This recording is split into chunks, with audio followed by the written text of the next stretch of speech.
ዛሬ ይዘናችሁ የምንጓዘው ወደ አንዲት አስገራሚ እንግዳና ብዙዎች ወደማያውቋት ዓለም ነው። ሁላችንም የምናውቀው በየሱቁ የምናገኘውና ጥማችንን የምናረካበት የዓለማችን ዝነኛው ለስላሳ መጠጥ ኮካኮላ ለኛ ተራ መጠጥ ሊሆን ይችላል። ለአንዳንዶች ግን የነፍስ ማጽጃ፣ ከፈጣሪ መገናኛ፣ ሌላው ቀርቶ እንደ አምልኮ ስርዓት ማድረሻ ነው ቢሏችሁ አምኑታል? አዎ፣ ዛሬ የምንሄደው ወደ ሰሜን አሜሪካ ወደ ሜክሲኮ ደቡባዊ ጫፍ ነው። በጭጋጋማዎቹ የቺያፓስ ተራሮች ላይ ወደምትገኘው ሚስጥራዊቷ መንደር ሳን ሁዋን ቻሙላ።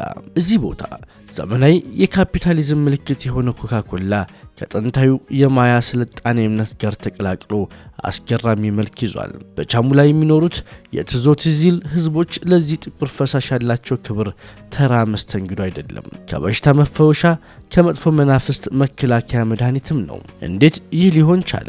አንድ የፋብሪካ መጠጥ እንዴትስ የቅድስና ቦታን ተቆጣጠረ? አብራችሁን ቆዩ። ፕሮግራሙን አዘጋጅቼ የማቀርብላችሁ እኔ ፍሬም ታጠቅ ነኝ። ለቻናላችን አዲስ ሆናችሁ ተመልካቾቻችን ቻናላችን ላይክ፣ ሼር፣ ሰብስክራይብ በማድረግ ተጨማሪ ቪዲዮዎች እንዲደርሷችሁ ማድረግ ትችላላችሁ።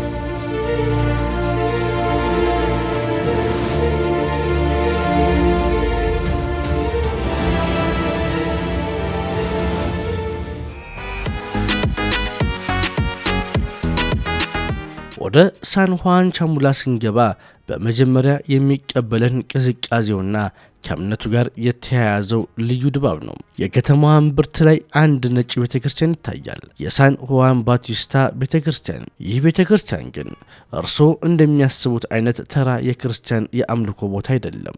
እዚህ ውስጥ ወንበሮች የሉም፣ ምንጣፎችም የሉም። መሬቱ በሙሉ በአረንጓዴ የጥድ ቅጠሎች ተሸፍኗል።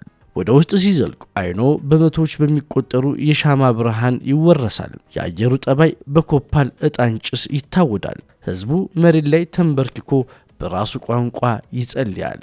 ነገር ግን ከሁሉም በላይ ትኩረት የሚስበው ሌላ ነገር ነው።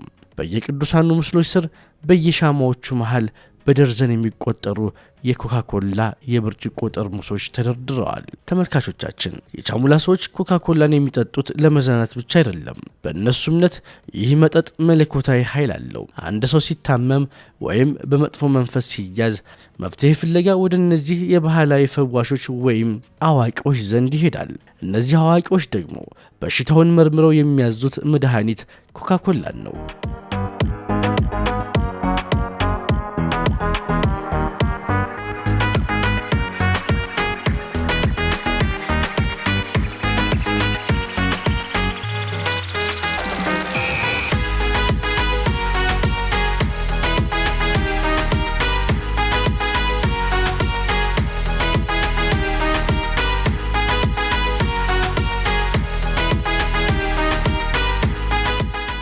ለመሆኑ ይህ መጠጥ እንዴት ከመንፈስ ጋር ተገናኘ? ሚስጥሩ ያለው መጠጡ ውስጥ ባለው ጋዝ ላይ ነው። አዎ፣ የኮካኮላ ጠርሙስ ሲከፈት የሚወጣው ጋዝና መጠጡን ከጠጡ በኋላ የሚወጣው ደራራ ወይም ግሳት በቻሙላ ባህል ውስጥ ትልቅ ትርጉም አለው።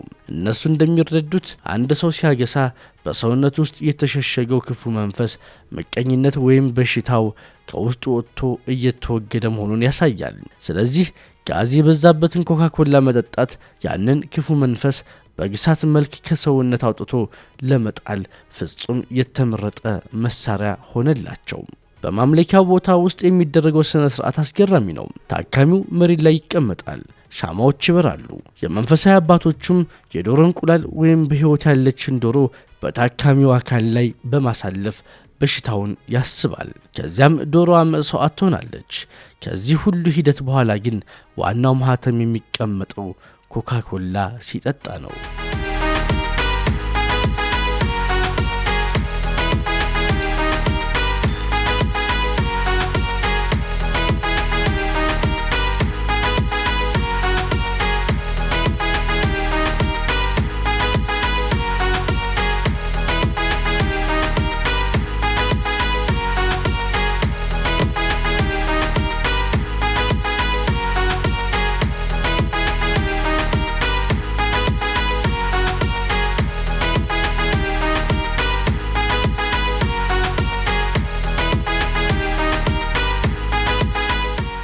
ኮካኮላ ከመምጣቱ በፊት ግን ምን ይጠቀሙ ነበር?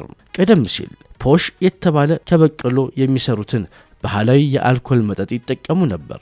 ነገር ግን በ20ኛው ክፍለ ዘመን አጋማሽ ላይ ኮካኮላ ወደ አካባቢው ሲገባ ቀለሙ ከቀደሙት ባህላዊ የተቀደሱ ፈሳሾች ጋር መመሳሰሉና በውስጡ ያለው ጋዝ የፈጠረው የተለየ ስሜት ባህላዊውን መጠጥ በቀላሉ እንዲተካው አደረገው። የተከበራችሁ ተመልካቾቻችን፣ ይህ ታሪክ ግን የሚያምረው በባህላዊውና በሚስጥራዊ ገጽታው ብቻ አይደለም። ከዚህ በስተጀርባ ያለው እውነታ ጥቁር ጎን አለው። በቺያፓስ ግዛት ውስጥ ኮካኮላ በፋብሪካ ውስጥ በብዛት ይመረታል።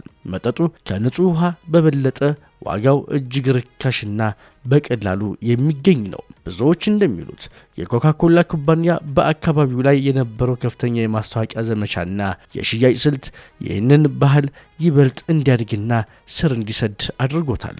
ነገር ግን ይህ በሃይማኖት ስም የተሸፈነ ልምድ ዛሬ ላይ ትልቅ የጤና ቀውስ አስከትሏል። ዛሬ ቺያፓስ በዓለም ላይ ከፍተኛው የኮካኮላ ፍጆታ ያለበት ቦታ ነው።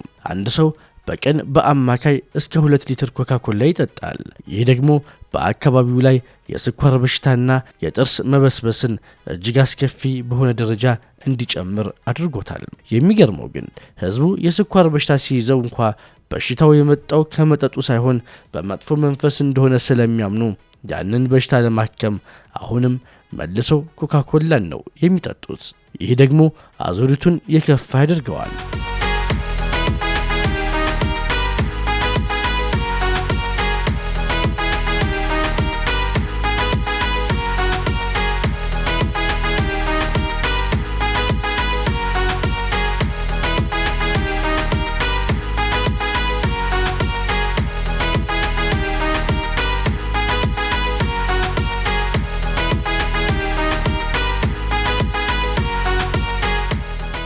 የሳን ሁዋን ቻሙላ ታሪክ የሰው ልጅ ለአንድ ነገር የሚሰጠውን ትርጉም ምን ያህል ኃይል እንዳለው ያሳየናል። በአንድ በኩል ዘመናዊ ዓለም፣ በሌላ በኩል ደግሞ ጥንታዊ የማያ ባህል በአንድ የብርጭቆ ጠርሙስ ውስጥ ተገናኝተዋል። ለእኛ በሱቅ መደርደሪያ ላይ የሚቀመጥ ተራ ለስላሳ መጠጥ ለሳን ሁዋን ቻሙላ ሰዎች ግን የህይወት የእምነትና የፈውስ ምልክት ነው። ዓለማችን በሚስጥራት የተሞላች ናት ለመባሏ ከዚህ በላይ ምን ማረጋገጫ አለ? የተከበራችሁ ተመልካቾቻችን፣ ለዛሬ ያዘጋጀንላችሁ ፕሮግራም ይህን ይመስላል። በሳን ሁዋን ቻሙላ ተራሮች ላይ ስላለው ሚስጥራዊ አምልኮ ምን ተሰማችሁ? አስተያየታችሁን በኮሜንት ላይ አካፍሉን። በሌላ ጊዜ በሌላ ፕሮግራም እስከምንገናኝ መልካም ጊዜ። ፕሮግራሙን ወደ እናንተ አዘጋጅቼ ያቀረብኩላችሁ እኔ ፍሬን ታጥቅ ነበርኩኝ። ቸር ይግጠመን።